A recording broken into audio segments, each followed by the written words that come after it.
Existiam alguns detalhes na Primeira e Segunda Guerra Mundial que era claro de se notar quando um soldado já estava morto. Assim como sua aparência, seu olhar já dizia muitas coisas sobre o que realmente é e o que foi as guerras do passado. Fala família, eu sou o Jonathan Marinho, esse daqui é o Social Explica, nosso novo conteúdo aqui no canal Social Podcast. Se você não é um inscrito no nosso canal, se inscreva, curta, comenta, compartilhe, ative o sininho para ficar atento aos próximos vídeos e vamos para o vídeo.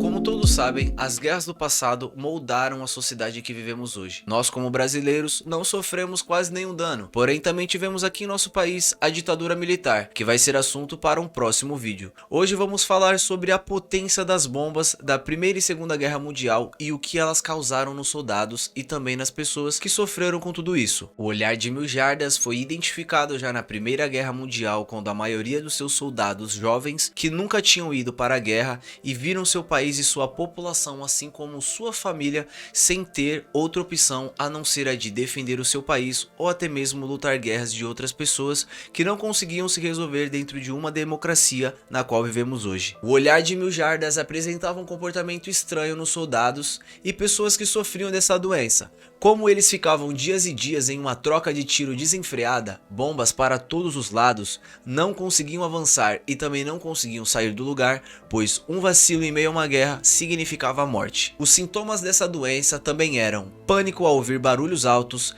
tremedeira sem controle que atrapalhava até o caminhar, um olhar fixo e perturbador, dores de cabeça, perder a noção da realidade, zumbidos a todo momento, amnésia e tudo isso causado por bombardeiros, artilharias e granadas. Em 1914, o número dos soldados que sofriam dessa doença já atingia a marca de 10% dos britânicos em campo, e a cada avanço dos soldados britânicos aumentava mais ainda este número de pessoas que sofriam com essas perturbações causadas pelo olhar de Mil Jardas. Os médicos achavam que o olhar de Mil Jardas era causado por danos físicos, porém algumas pessoas que estavam passando por isso não apresentavam nenhum tipo de dano externo ou interno. Outros médicos acreditavam que o choque do impacto das bombas próximas afetavam diretamente o cérebro dos soldados. Porém, como os mesmos que não estavam na linha de frente e até mesmo soldados que nem sequer chegaram à guerra ainda já apresentavam os mesmos sintomas, então isso começou a ser tratado como um sintoma de covardes. E essas pessoas, família, que eram tratadas como covardes eram pessoas que provavelmente estavam sofrendo de algum problema de ansiedade, pois eram pessoas jovens, eram pessoas que nunca tinham ido pra guerra, tá ligado?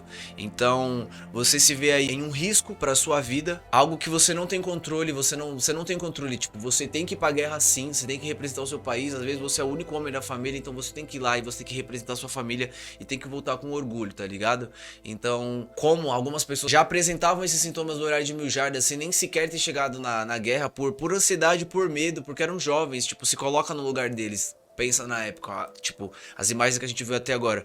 Você vai ver que, tipo, não tem como não ficar com medo, não tem como não ficar agitado, mano. É uma guerra e é a sua vida, tá ligado? Então, você não tem outra opção. Então esses soldados que apresentavam esses sintomas eram retirados das tropas. Porém, essa remoção de alguns soldados foi apresentando um problema logístico para os exércitos, porque quanto mais aumentava o número de pessoas, aumentava também o número de casos de olhar de Mil Jardas. Foi aí que as potências militares tiveram a brilhante ideia de tentar resolver o problema do olhar de Mil Jardas, dando para os soldados alguns dias de descanso, ali mesmo no campo de batalha. Até porque, mano, não tinha como você sair de dentro de uma trincheira, tá ligado? Trincheira, pra quem não sabe, é aquele buraco que os soldados faziam pra ficar trocando tiro. Então, tipo, pode descansar, não tem como você sair da trincheira com a sua marmitinha e esquentar e voltar depois. O seu comandante era obrigado a acompanhar esse descanso para ter certeza que este soldado está se recuperando, ou se vai precisar ser retirado como os outros que apresentaram os mesmos sintomas. Caso as coisas estivessem quietas, o comandante precisava conversar com o mesmo sobre tudo, guerra, família, companheiros, para ter certeza que o soldado que está ali descansando está realmente bem. Se caso não estiver, o soldado é enviado para uma estação de recuperação, tanto moral quanto espiritual, já que naquela época a Igreja Católica era muito presente nos campos aonde estavam os soldados das guerrilhas. E por ali ficavam por várias semanas, até terem certeza que o soldado está realmente apto para voltar para a guerra ou para casa, mas muitas vezes o problema já era crônico. Aqueles que sofriam do problema crônico irão apresentar sequelas por toda a sua vida.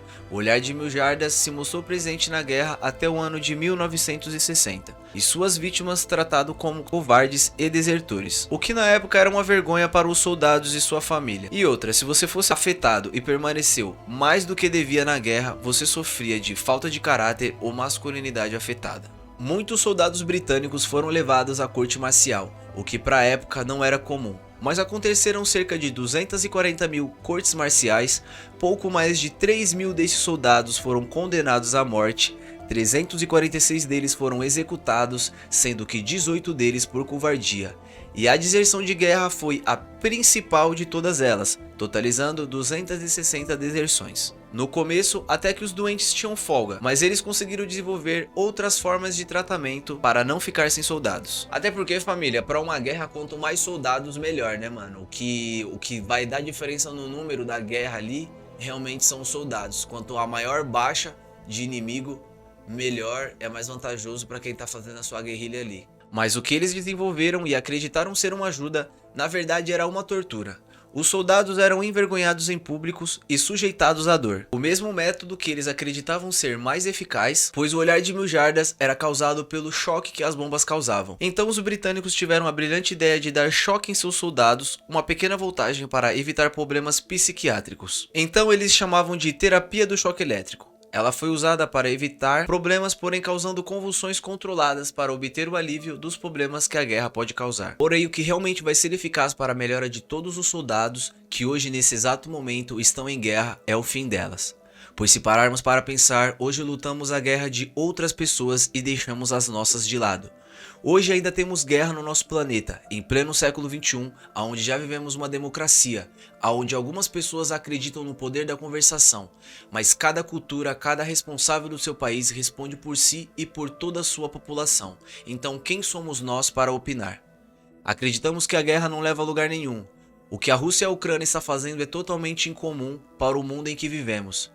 Mas não temos outra opção a não ser a de olhar e ficar decepcionado com o que o ser humano é capaz de fazer com seus ideais.